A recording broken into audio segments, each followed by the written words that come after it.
Hello students, आज हम करेंगे exercise 9.1 of chapter 9 of mathematics and the name of the chapter is some applications of trigonometry. इससे पहले हमने पिछली वीडियोस में क्वेश्चन 1 से लेकर क्वेश्चन 7 तक एक्सरसाइज 9.1 के कंप्लीट किए थे और आज हम करेंगे क्वेश्चन नंबर 8। तो लेट्स स्टार्ट। क्वेश्चन नंबर 8 हम रीड करते हैं। Question number 8 is a statue 1.6 meter tall stands on the top of a pedestal from a point on the ground. The angle of elevation of the top of the statue is 60 degree and from the same point the angle of elevation of the top of the pedestal is 45 degree. Find the height of the pedestal. सबसे पहले तो आपको ये clear होना चाहिए कि pedestal क्या होता है। पेडेस्टल एक बेस होता है जहां पर किसी चीज को स्टैंड किया जाता है। और अगर हम स्टैचू की बात करें तो pedestal means a base on which a statue stands, जहां पर स्टैचू को फिक्स करके स्टैंड किया जाता है। तो क्वेश्चन में वो बता रहा है कि स्टैचू 1.6 मीटर टॉल एक स्टैचू है, stands on the top of a pedestal. एक पेडेस्टल है सीधा, उसके ऊपर एक स्टैचू को स्टैंड किया गया है और जो स्टैचू है 1.6 मीटर टॉल है। From a point on the ground, ground से जो पॉइंट कोई लिया गया है वहां से क्या है, the angle of elevation of the top of the statue is 60 degree.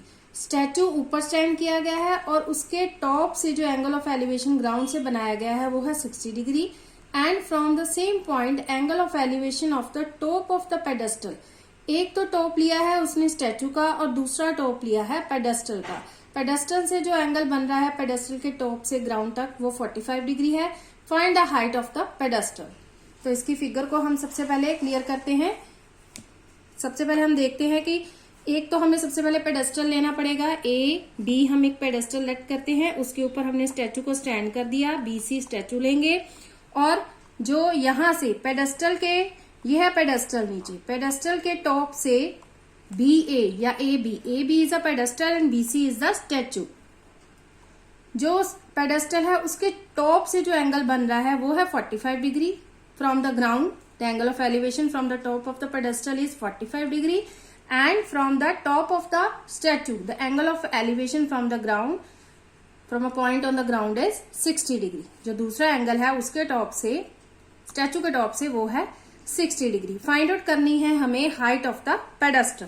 तो सबसे पहले हमें हाइट ऑफ द पेडेस्टल भी लेट करेंगे और हमारे पास 2 फिगर्स बनेंगी क्योंकि पेडेस्टल जो है वो बिल्कुल सीधा है, सीधा स्टैंड करेगा तो 90 डिग्री ट्रायंगल बनाएगा। जब हम फिगर को कंप्लीट करेंगे तो एक फिगर हमारे पास बनेगी ए ओ बी और दूसरी बनेगी ए ओ सी। इन दोनों को लेके हम सम को सॉल्व करेंगे। तो सोल्यूशन को स्टार्ट करते हैं। सबसे पहले let the height of the pedestal A B is equal to x metre. हमने इसकी हाइट फाइंड आउट करनी है, लेकिन क्योंकि हमने ये ट्राइंगल जब हम लेंगे ए ओ बी तो उसमें दोनों साइड ही हमें नहीं पता है, तो हम क्या करेंगे, एक साइड को हम लेट कर लेंगे जो चीज हमने फाइंड आउट करनी है, ताकि हमें आगे जो सम सॉल्व करना है उसमें थोड़ी दिक्कत ना आए। तो नेक्स्ट हम लिखेंगे, सबसे पहले लिखेंगे let the height of the pedestal A B is x metre and height of the statue B C is equal to 1.6 metre. ये 1.6 है। Angle A O B 45 and angle A O C is equal to total 60 degree. अब हम क्या करेंगे, लेंगे triangle. Solution को start करते हैं। मेन in right angle triangle O A B या ए ओ बी, जो भी आप लिखना चाहते हो आप लिख सकते हो। तो सबसे पहले हम क्या करेंगे, उसमें ओ ए हमने एक्स, इसको तो एक्स लेट कर लिया हमने, ये समझो कि हमारे पास है, तो हम ओ ए लेट कर देते हैं ऊपर। आप चाहो तो ए बी को भी ऊपर लिख सकते हो, लेकिन आपको मैंने एक ही मेथड बताया है कि हमें ज्यादातर सम्स में क्या करना चाहिए कि जो चीज हमने फाइंड आउट करनी है उसी को ऊपर लिखते हैं। आप इस समय आप ये भी बोलोगे कि इसको तो एक्स को भी फाइंड आउट करना है, तो आप एक्स को भी ऊपर लेके कर सकते हो। आपकी बस रेशियो चेंज होगी सम की और उसका जो एंगल है को सीकेंड वो थोड़ा सा चेंज होगा। बाकी जब आप सॉल्व करोगे तो आपका सम सेम आंसर आपका वही आएगा जो आंसर आना चाहिए सम का। तो हम क्या करेंगे, ओ ए को सबसे पहले ऊपर लिखेंगे, ओ ए ओवर लेंगे हम ए बी। ओ ए क्या हो गया, बेस, और ये हो गई हाइट। बेस अपॉन हाइट क्या होता है हमारे पास, बेस अपॉन हाइट होता है हमारे पास क्योंकि हमारे पास हाइट अपॉन बेस होता है tan, तो उसका जो रेसिप्रोकल करेंगे तो वो क्या हो जाएगा, कोटेंजेंट, और एंगल कितना आ जाएगा 45 डिग्री। तो OA की वैल्यू हमने फाइंड आउट करनी है, OB हमारे पास है x, तो cot 45 कितना होता है, cot 45 की हम वैल्यू देखेंगे, सोचेंगे सबसे पहले, और हमारे पास क्योंकि टेबल है तो हम टेबल में देख के आपको क्लियर करेंगे। tan थीटा होता है 1 और जो cot थीटा है cot 45 सॉरी tan 45 1 होता है, तो जो cot 45 है वो भी 1 होगा, क्योंकि रेसिप्रोकल करेंगे 1 का तो वो 1 ही रहेगा, 1/1 हो गया। तो आपके पास आ गया, ये आएगा आपके पास OA into 1 is equal to 1 into x, OA is equal to x, it means आपके पास x की वैल्यू O है, चलो ठीक है आप ऐसे लिख लो OA is equal to x, आपके पास OA की वैल्यू क्या आ गई x, ये भी x है और ये भी x हो गई। अब हम करेंगे नेक्स्ट, इसको आप इसकी यूनिट लिख लेंगे साथ में मीटर। नेक्स्ट हम लेंगे ट्राइंगल, नेक्स्ट पेज पे स्टार्ट करते हैं हम। In right angled triangle, right angle triangle अब हम कौन सी लेंगे, पहले हमने ली थी OAB, अब हम लेंगे ट्राइंगल OAC।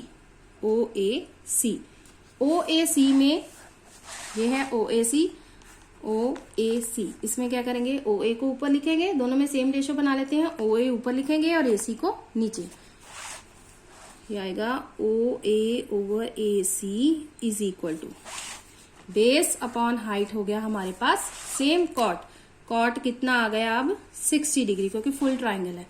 OA की वैल्यू हमारे पास कितनी आई थी अभी सॉल्व की, x, और AC की वैल्यू क्या है हमारे पास x प्लस 1.6, x प्लस 1.6, और कॉट 60 की वैल्यू हम देखेंगे टेबल में, कॉट 60 की वैल्यू होती है, ये रहा कॉट और ये हो रहा 60 डिग्री, 1/√3, 1/√3, ठीक है। तो इसको अब हम क्या करेंगे, इसका क्रॉस करेंगे, क्रॉस करेंगे तो ये आएगा x√3 is equal to x√3 is equal to x plus 1.6। अब क्या करेंगे, x की टर्म हम एक साइड पे कर लेंगे और कांस्टेंट टर्म एक साइड पे, ये आएगा ऐसे, √3 - 1 अंदर आ जाएगा और x बाहर आ जाएगा, और ये आएगा 1.6 ओवर √3 - 1, क्योंकि ये नीचे आ जाएगा x की वैल्यू के लिए। अब हम क्या करेंगे, इसको करेंगे हम रैशनलाइज, जो टर्म नीचे है उसका साइन चेंज करके हम दोनों ऊपर नीचे उसको मल्टीप्लाई करेंगे। ये याद रखना है, जब भी कोई प्लस माइनस की टर्म अंडर रूट में आएगी उसको जब हम रैशनलाइज करेंगे तो जो साइन नीचे दिया है उसका साइन चेंज करके, सेंटर में जो साइन चेंज करके उसको क्या करेंगे, ऊपर नीचे मल्टीप्लाई करेंगे। तो ये आ जाएगा आपके पास 1.6 को मल्टीप्लाई करोगे √3 + 1 के साथ, और नीचे क्या आ जाएगा, ये देखिए formula a - b into a + b, ये क्या होता है a² - b²। तो इसको अब हम करेंगे फुली सॉल्व। पहले तो ऊपर वाली टर्म को हम ऐसे ही लिखते जाएंगे और नीचे हम सॉल्व करेंगे, तो ये 3 का √3 का स्क्वायर 3 बनेगा और 1 का स्क्वायर 1, ये आ गया आपके पास 1.6 √3 - 1 आपकी ब्रैकेट में, और सॉरी प्लस ब्रैकेट में, और 3 - 1 कितना आ गया 2, ये हो गया 1.6 का बनेगा 16/10, 1/2 नीचे है और √3 + 1 ब्रैकेट में, तो ये 2 के टेबल से कट होगा, 2 8 का 16, जब कट किया तो ये आ गया 8/10, 8/10 क्या बनेगा 0.8, और √3 के हम वैल्यू पुट करेंगे 1.732 + 1, ठीक है, √3 की वैल्यू क्या होती है 1.732, ये आ गया आपके पास 0.8 इंटू, ये प्लस करेंगे 1.732 + 1, ये आ जाएगा ये आएगा आपके पास 2 पॉइंट, यहाँ पे 0 0 बन जाएंगे, इसको प्लस करेंगे, ये सेम आएगी 732 डॉट, एंड ये 1/1 + 2 हो गया, आपके पास आएगा 2.732 प्लस करने के बाद। अब बस सिंपली सॉल्व करेंगे, ये बन गया 8/10, लास्ट तक से सॉल्व करना ही है ना हमने, 2732 ओवर कितने डिजिट हैं डेसिमल के बाद 3 डिजिट हैं, तो 3 0 आ जाएंगे, तो इसको क्या करेंगे, अब हम ऐसे करेंगे, ऊपर मल्टीप्लाई कर देंगे और नीचे मल्टीप्लाई कर देंगे, तो आसान हो जाएगा क्योंकि 0 0 इंक्रीज हो जाएंगे और बाद में हम इसका डेसिमल लगा देंगे। ऊपर हम जब हम मल्टीप्लाई करेंगे तो हमारे पास आंसर आ जाएगा, मल्टीप्लाई करने के बाद 21856, 8 2 का 16, 1 यहाँ पे आएगा, 8 3 का 24, 25 हो गया, 2 7 and 56 to do 8 2 ये आपके पास यही आएगा 2.1856 ओवर कितना आएगा 21856 ओवर 1000 और इसका अब हम डेसिमल करेंगे 1 2 3 4 4 1 2 3 4 3 डिजिट से पहले हम क्या लगा देंगे, इसका डेसिमल। ठीक है, तो अब हम इसको क्या करेंगे, एक क्योंकि ये इसके बाद जो टर्म है 5 से ज्यादा है तो इसका हम 1 इंक्रीज कर देंगे, ये 1 8 है तो 1 9 कर देंगे, नहीं भी करेंगे ये भी आंसर लिखेंगे तो ये आपका आंसर ठीक होगा। This is answer. और लास्ट में हम क्या लिखेंगे, now the height of pedestal is 2.19 metre, answer. This is all about the sum. और ये सम की सिर्फ आपको थोड़ी सी स्टेटमेंट को समझना है, पेडेस्टल क्या है, कैसे वो उस पर स्टैंड कर रहा है स्टैचू, बस बाकी तो आपको सम आता है क्योंकि ट्राइंगल्स को लेना है और उसको सॉल्व करना है।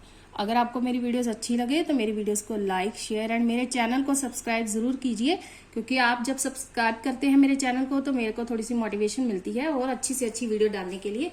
तो इस वीडियो के लिए थैंक यू सो मच।